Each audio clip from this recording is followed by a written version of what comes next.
For me, the photographs are a window to having more meaningful conversations. For instance, like if you look at the men behind me and if you don't read the didactics, the assumption is that they are recognized veterans. If you don't know Hmong history, and if you're not part of the Hmong community, and if you don't know these men, you're not gonna know that there is this like history that's attached, and then there are these controversies. As an artist, I'm super interested in all of those facets.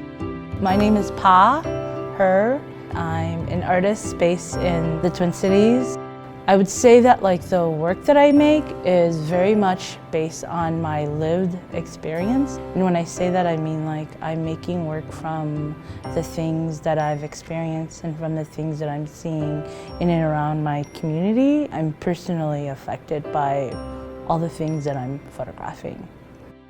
I often tell people that I'm the byproduct of the American War, the Vietnam War. My family and I came to the United States, specifically St. Paul, Minnesota, in the mid-'80s. Grew up on the east side of St. Paul, went to school on the east side of St. Paul, and was very, very interested in storytelling. Started photographing in 6th grade, went all through high school, pretty much living in the darkroom at my local high school. Went to MCAD, received a BFA, and then also right after that went to Yale and received a MFA in photography.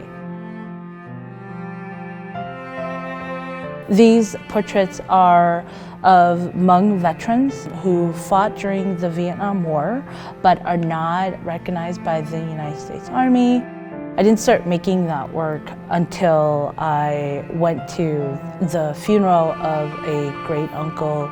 I saw these men who were dressed in military uniforms and was completely surprised by what they were doing. So afterwards I went up to them and I had asked one of the men, I said, "What branch of the military are you from?"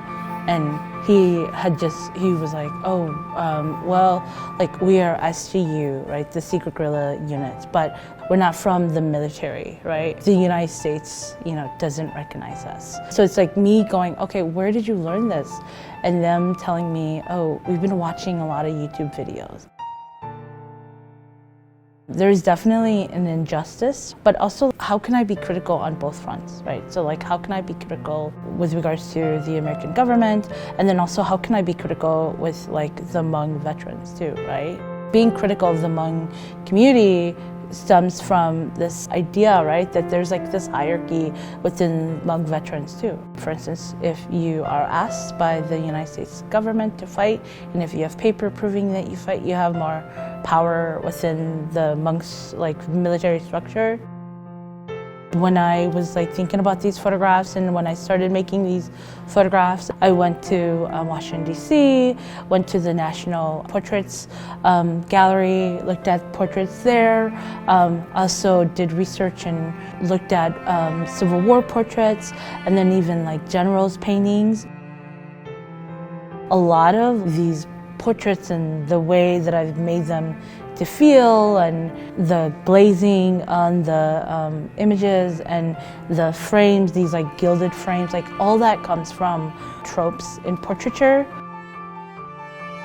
A lot of these men have never gotten their photographs taken in their uniforms. So a lot of the times, like me photographing them was a first. I feel like I'm in a very privileged position, and I feel like I do have a lot of power. How can I give some of that power back to them, right? So it isn't so one-sided. So you make a photograph for yourself and then you make a photograph for them.